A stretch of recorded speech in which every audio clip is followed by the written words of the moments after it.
Welcome to Chapter 6, Discovery Searches, Library Catalogs, and Journal Databases. The LCC Library does not have a discovery search capability with their computers. However, an increasing number of libraries today do have these. Look for a single search box on the home page that looks like a Google search box. This is exactly what they want you to think that you're using.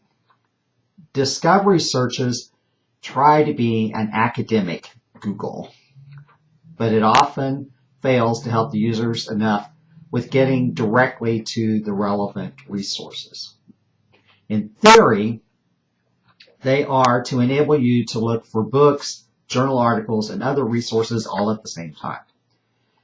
They will generally give you a list of results that are either broken out into types of materials, or you're given a means to choose a type of resource. Quite a few of the products of this type of resource let you choose at the beginning what types of resources you want to have in your results. Information hierarchies can help with searching in the library catalog. These are electronic search engines for books in physical or electronic format.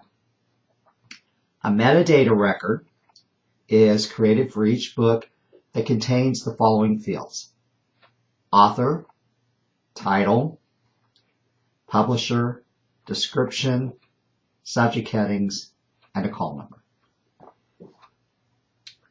The interfaces differ widely, but the common ones consist of either a discovery search tool, a single search box, or an advanced search. A discovery search tool allows you to narrow your search with a keyword search or an advanced search. A single search box allows you to specify with a drop-down menu what type of search you want to do. And finally, an advanced search has several boxes that enable you to specify the type of search you want to do by formatting it with the Boolean operators. So, how do you make a library catalog work for you? If your topic is reasonably standard one, use a controlled vocabulary subject heading search. Remember, you may only need a portion of the information found in each book. If your topic is not standard, or if it combines a couple of subject disciplines, a keyword approach is better. Be aware, though, that keywords tend to function best when targeting specific or non-traditional approaches to topics. Keyword searching is very inexact, and you have to input the right words configured in the right way. And when you do this, you don't have to use too many words. You rarely need more than 3. Also remember, in an and search, each time you add a word, you eliminate data from your results. It's better to get more results to wade through than to have too small a set of results that does not meet your needs. Some catalogs will let you combine a controlled vocabulary search with a keyword search. A controlled vocabulary search will get you down into the right territory, and from there, a keyword search will let you narrow it down even more. Some other ideas to remember are that a controlled vocabulary search will get you the most of what a library catalog has on a topic.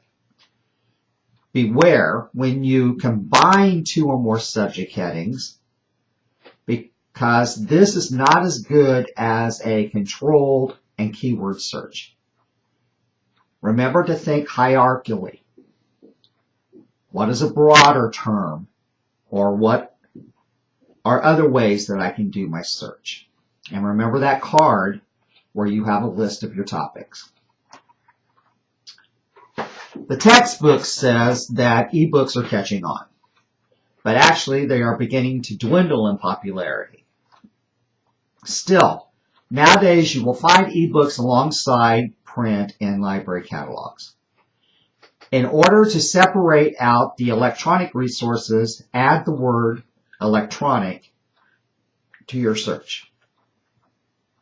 There are devices that are making them a lot more practical, but each ebook platform functions in a different way. Library-based ebooks tend to be slow to load. It may be a challenge to know how much of a book you can download, as opposed to simply having to navigate through the whole book on its device. And when you do find a passage that you want, a screen capture program can snag the excerpt. The advantage of using an electronic format is that you can search across the book, a whole collection of books, using a keyword search to find relevant passages. To navigate through an ebook, you have various options. There are table of contents with links to sections. You may search within the book by clicking links. And finally, there are links to download a portion of the book as an easier to navigate and print PDF file. Beware, when you do use chunks out of an ebook, not to use the content out of context.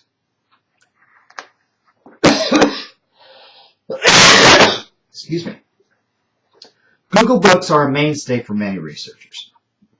They have their limitations, though. They only have portions that are available for many of the titles due to copyright restrictions. Usually, you can only download approximately 10%. They are searchable by keyword and have an advanced search feature if you can find it. The subject search feature links to various other sources and works pretty well. A better option is to find a book, select about this book, find a catalog record with the book,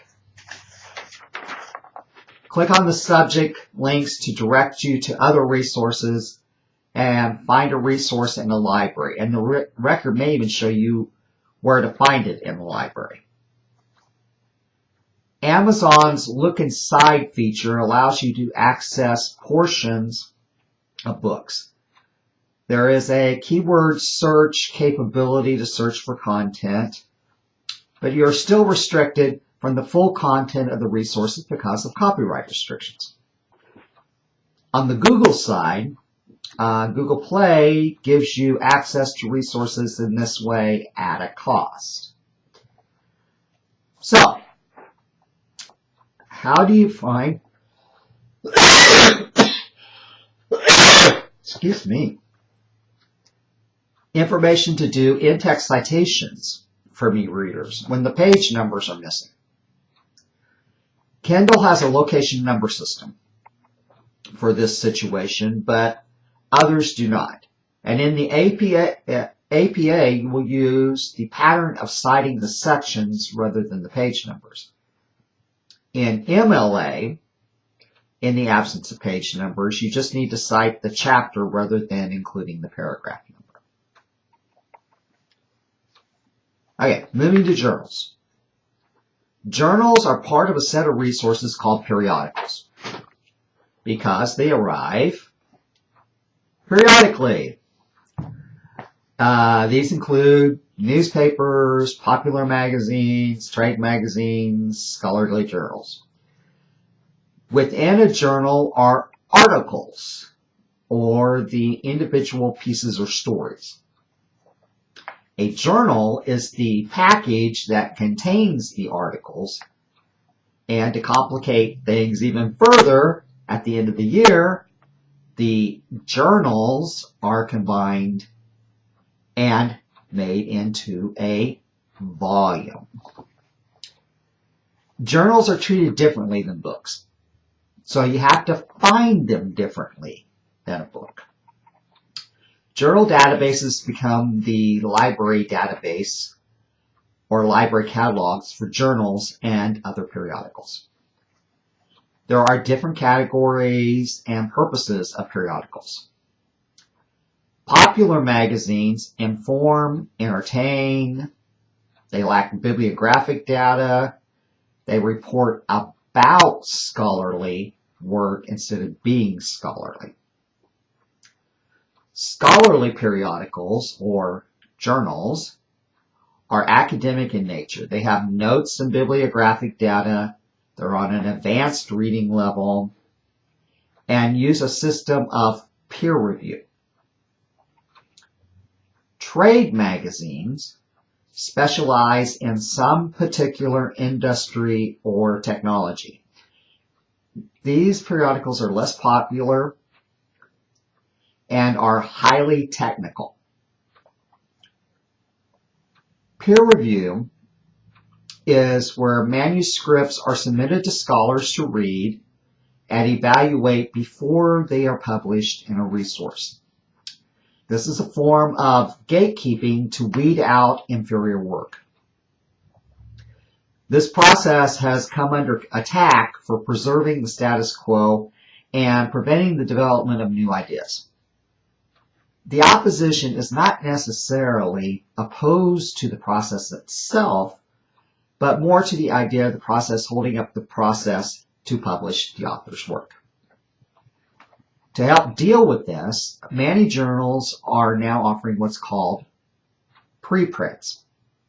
These are articles that are posted online for e-reading and discussion before they're submitted them to peer review and publication.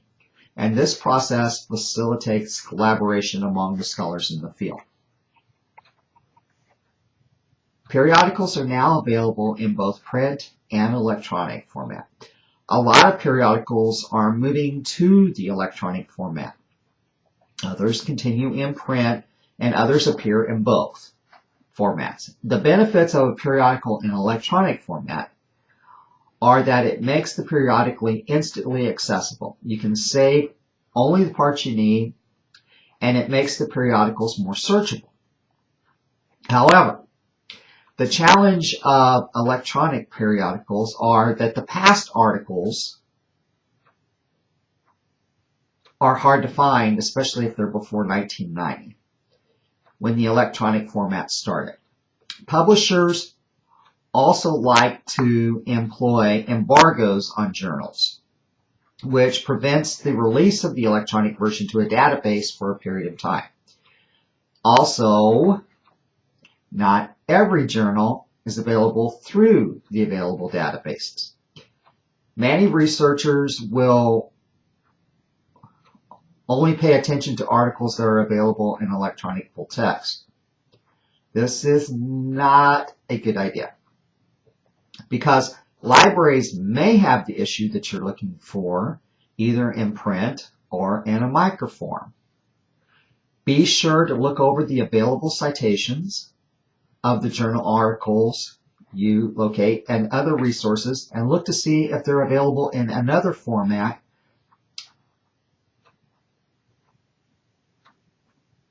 The idea that you're going to find free journals is not going to happen.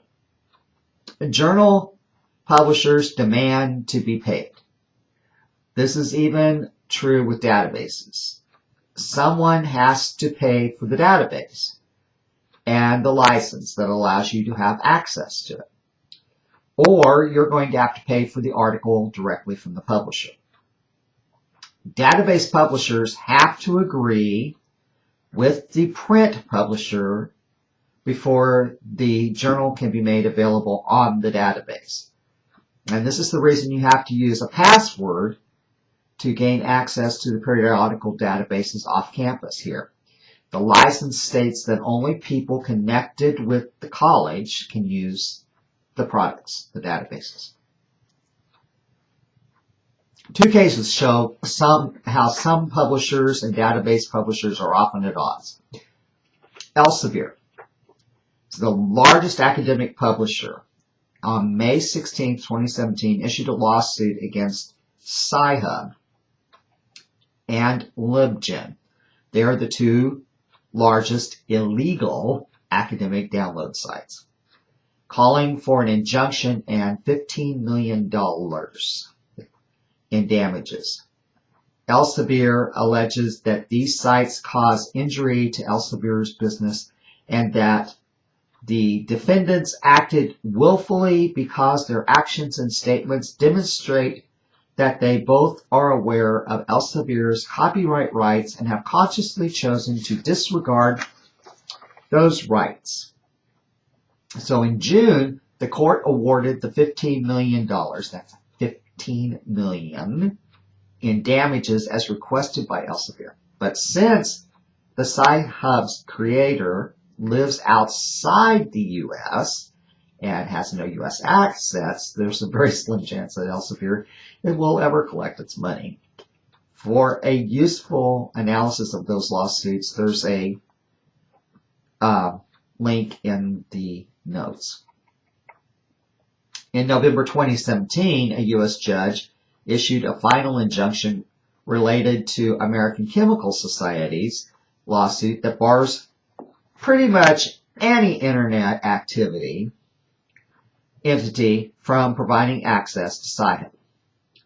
In part, the injunction says, ordered that any person or entity in active concert or participation with defendant Sci-Hub and with notice of the injunction, including any internet search engines, web hosting and internet service providers, domain name registrars, and domain name registries cease facilitating access to any or all domain names and websites through which Sci-Hub engages in unlawful access to, use, reproduction, and web distribution of ACS's, or American Chemical Society's, trademarks or copyrighted works. Journal article citations provide a description of an article to help you and others to find them. The format may vary. However, what is usually provided in the article's metadata are the author of the article, the date the article was published, the article title, the journal title, the volume number, the issue number, and the page numbers. Also within the metadata is the International Standard Serial Number, or ISSN. This is a code number to identify the journal only. It's useless to help find any periodical article. So how is this periodical database created? A specialist creates a metadata record for each article. The metadata is then loaded into the database, and this is what makes it searchable. You can generate a list of article citations from various journals that are relevant, many that are often available in PDF or full text. To work with a periodical database, you need to read the interface. The interface is what you actually see. These change constantly because the database publishing companies have to justify their price range. Instructions on how to use the database and search methods that may be used may be different. However, the data inside is the same. When you're trying to read a new interface, go over the features visible on the screen. You will need to do this with each database that you use because each one's going to be different. Does it have an advanced search feature? Are there ways to limit a search? Can you search within a single journal? Is subject heading or controlled vocabulary searching available? Look for search assistance or help features. Start with a keyword search and find 2 or 3 results that appear relevant. And from there, click on the results one by one. Is the author hyperlinked? Are the subject headings hyperlinked? Are the subject headings broad or do they narrow the topic? Are subject heading hyperlinks available elsewhere in the results page? And this will make some faceting searching possible. But be careful when you do a faceted search, because some databases will combine your search with the new search as an AND search and give you a totally new batch of results that will not be relevant. Others may take you just to the new search, and you will lose all the results that you found with your search so far. Look for thesaurus, browse subjects, index links. These will lead you to your controlled vocabularies. Use the help link to find out how to do keyword searches with Boolean operators, what truncation symbols to use if possible, and if you can use phrase searching. Start off with a broad search and narrow down. Avoid narrowing terms that you need because you may eliminate good data. Finally, remember that academic databases are not Google. Periodical databases have metadata that is not available in Google. That enables you to do very specific search and to search within your results to do faceting searching. A couple of features available in some databases are RSS feeds and table of contents alerts. RSS stands for Really Simple Syndication. This feature allows you to get updates whenever there's an additional information loaded in the database about your topic. The feed will send you links to the new articles, and you will know if a database has this feature when you see an orange square with 3 half circles, an email alert link, or a share link. Table of Contents alerts is an option to receive the table of contents of the latest issues of certain journals that you indicate. Next in the text, Badke gives some general tips and hints for working with periodical databases. First, be prepared for challenges and for things to not go smoothly, because they probably won't. Realize that databases are not great communicators. They give you exactly what you ask for and nothing more. They do not give you hints on how you could have searched for something better, and resist the urge to fill the search box with words. Usually 2 or 3 words will do it. The goal is to use as few words as you need to define your topic and no more. Think about staging and faceting your search. Start a search broadly and narrow it down with suggested topics. Look for controlled vocabularies and advanced search options to help you to specify a search. Think before you search and be strategic. Use your terminology from your reference question in your search.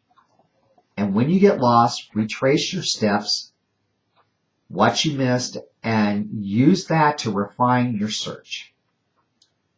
When in doubt, use the instructions, or better yet, use them before doubt comes. Remain calm and get help if you need it. Sometimes problems arise because you're using the wrong database. Pick the right database for the topic.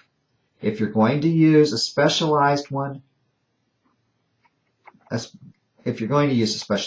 broad-based, general databases cover a lot of topics.